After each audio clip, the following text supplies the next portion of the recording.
नमस्कार साथियों, स्वागत है आपका आज के एपिसोड में। आज हम एक बेहद संवेदनशील मुद्दे पर बात करेंगे जो कि खासकर युवाओं से जुड़ा है। जैसा कि आप देख सकते हैं कि courts not to mental health as right. तो आज का जो हमारा पूरा डिस्कशन का टॉपिक है वो मेंटल हेल्थ पर है।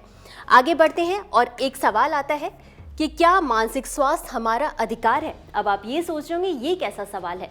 स्वास्थ्य तो हमारा अधिकार है ही, लेकिन हम यहाँ पे शारीरिक स्वास्थ्य की नहीं बल्कि मानसिक स्वास्थ्य की बात कर रहे हैं। तो सवाल ये है कि क्या मानसिक स्वास्थ्य आपका मौलिक अधिकार है। तो इसका जवाब है जी हाँ। सुप्रीम कोर्ट ने हाल ही में एक ऐतिहासिक फैसला दिया है जिसमें ये कहा है कि अब जो आपका मानसिक स्वास्थ्य है वो मौलिक अधिकार होगा। लेकिन आखिर सुप्रीम कोर्ट ने ये फैसला सुनाया क्यों, तो एक बार इसकी पृष्ठभूमि को समझ लेते हैं।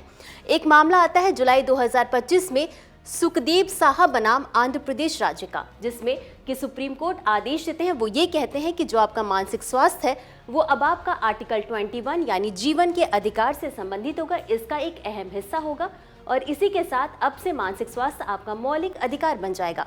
लेकिन आगे बढ़ने से पहले हम समझ लेते हैं कि आखिर ये पूरा मामला क्या है। तो मामला क्या है, सुखदेव साहा मामला। अब ये मामला ये हुआ कि एक पिता है जिनकी 17 साल की बेटी होती है। वो नीट की तैयारी करती है और जिस वो हॉस्टल में रहती है वहाँ उनकी मौत हो जाती है।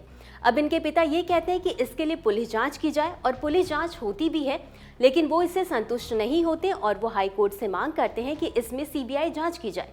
तो हाई कोर्ट इस मामले को निरस्त कर देता है। उन्होंने जो याचिका दायर की होती है उसे वो खारिज कर देते हैं। अब ये व्यक्ति जो है वो सुप्रीम कोर्ट के दरवाजे जाते हैं और ये कहते हैं कि उन्हें सीबीआई जांच करानी है। तो सुप्रीम कोर्ट ये आदेश देता है कि ठीक है भाई, सीबीआई जांच तो होगी। इसके साथ उन्होंने एक बड़ा फैसला दिया और ये कहा कि अब जो मानसिक स्वास्थ्य है वो जीवन के अधिकार में अब से उसको शामिल किया जाएगा। इसी के साथ जो सुप्रीम कोर्ट है उसने अपने आदेश में कुछ और बातों को कहा है और वो ये कहा है कि भारत में छात्रों की बढ़ती आत्महत्या जो है वो एक बड़ी महामारी का रूप ले चुकी है। वहीं अगर हम बात करें राष्ट्रीय अपराध रिकॉर्ड ब्यूरो यानी एनसीआरबी के 2022 के आंकड़ों पर एक बार नजर डालते हैं तो 13,044 छात्र जो है उन्होंने आत्महत्या की है, जिसमें से ये जो आंकड़ा है वो जितनी भी कुल हत्याएं हैं उसमें से उसका 7.6% है। और इसमें भी 2200 ऐसे मामले हैं जो कि परीक्षा में फेल हो जाने की वजह से सुसाइड कर लेते हैं। सुप्रीम कोर्ट ने इसके पीछे 2 कारण बताए और इसके लिए 2 शब्द का प्रयोग किया है। पहला आपका है संरचनात्मक उत्पीड़न और दूसरा है आपका पीड़ित विज्ञान। अब एक एक करके इन दोनों शब्दों की व्याख्या को समझ लेते हैं। तो सबसे पहले हम समझते हैं कि संरचनात्मक उत्पीड़न होता क्या है। तो इसका मतलब ये होता है कि ये जो आत्महत्या के जितने केसेस होते हैं उसके लिए सिर्फ एक व्यक्ति जिम्मेदार नहीं होता, उसके लिए जो हमारा पूरा समाज है, उसका पूरा सिस्टम है, वो सब के सब जिम्मेदार होते हैं जो कि उस व्यक्ति के सामने ऐसी सिचुएशन क्रिएट कर देते हैं कि वो आत्महत्या जैसा बड़ा कदम उठा लेता है।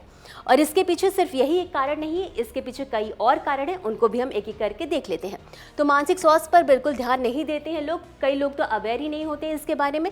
तो एक कारण ये भी है। अगला है कोचिंग संस्थानों का दबाव और कभी कभी शोषण। यानी कोचिंग संस्थान में आप देखते हैं कि पढ़ाई का कितना ज़्यादा प्रेशर होता है, ये भी एक कारण है। स्कूल और यूनिवर्सिटी का लापरवाह रवैया और साथ ही मानसिक स्वास्थ्य को गंभीरता से नहीं लिया जाता है हमारे भारत में, हमारे समाज में, इसका भी एक बड़ा कारण है। अगला है हमारा पीड़ित विज्ञान। सुप्रीम कोर्ट ने अपने इस फैसले में ये कहा कि नहीं, राज्य और सरकार और शिक्षण संस्थान भी अपराधी माने जाएंगे जो मजबूर करते हैं लोगों को ऐसे कदम उठाने के लिए। अब आगे बढ़ते हैं और ये समझ लेते हैं कि ये जो पूरा फैसला हुआ, ये जो पूरा मुद्दा था, इसके साथ ही सुप्रीम कोर्ट ने कुछ दिशा निर्देश भी दिए। एक एक करके हम उनको समझ लेते हैं। तो सबसे पहला तो अनिवार्य नीतियां, यानी सुप्रीम कोर्ट ने ये कहा है कि जितने भी इंस्टीट्यूट हैं, जितने भी कोचिंग संस्थान हैं, वो सब मानसिक स्वास्थ्य से रिलेटेड अपनी अपनी नीतियां बनाएंगे और उसे अपने वेबसाइट पर अपलोड करेंगे। इसके साथ ही मानसिक स्वास्थ्य परामर्शदाताओं की नियुक्ति, यानी ऐसे सभी संस्थान जिसमें 100 से अधिक छात्र हैं उनमें कम से कम एक काउंसलर या फिर एक मनोविज्ञान को नियुक्त किया जाना चाहिए।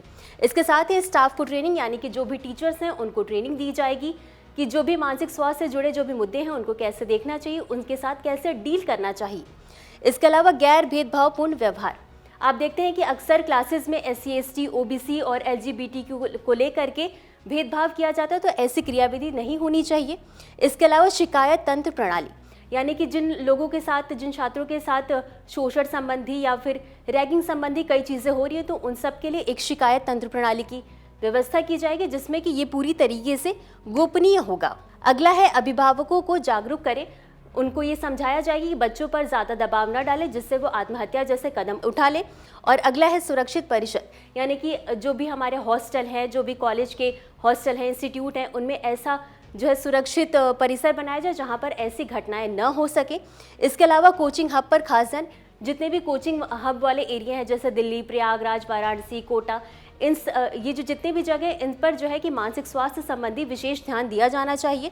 इसके साथ ही ये जो जितने भी सुप्रीम कोर्ट ने दिशा निर्देश दिए हैं वो सभी भी राज्य और केंद्र शासित प्रदेश में 2 महीने के भीतर लागू हो जाना चाहिए। इसके साथ ही हर जिले में एक कमेटी बनाई जाएगी जो ये ध्यान रखेगी कि ये जितने भी नियम बने वो सही से लागू हो रहे हैं या नहीं हो रहे हैं। इसके इतना देखने के बाद हम एक बार इसके निष्कर्ष को भी देख लेते हैं। तो निष्कर्ष के तौर पर हम यही कहेंगे कि अब तक जीवन का अधिकार हमारा मौलिक अधिकार था, जिसमें कि सुप्रीम कोर्ट ने मानसिक स्वास्थ्य को भी जोड़ दिया, तो इससे हमारा एक बहुत अच्छा खासा फायदा देखने को मिलेगा।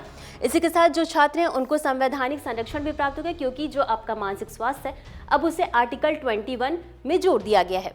लेकिन ये सारे जो सुधार तो कर दिए गए हैं, लेकिन जो इसके सामने सबसे बड़ी चुनौती आ रही है वो ये देखने को मिलेगी कि जो भी ये जो घोषणा हुई है, न्यायिक घोषणा, ये सिर्फ ऐसे ही रह जाती है या उनको सही तरीके से अप्लाई किया जा सकता है जिससे हम ऐसी जो आत्महत्या संबंधी जितनी भी घटनाएं उन पर काबू पा सके।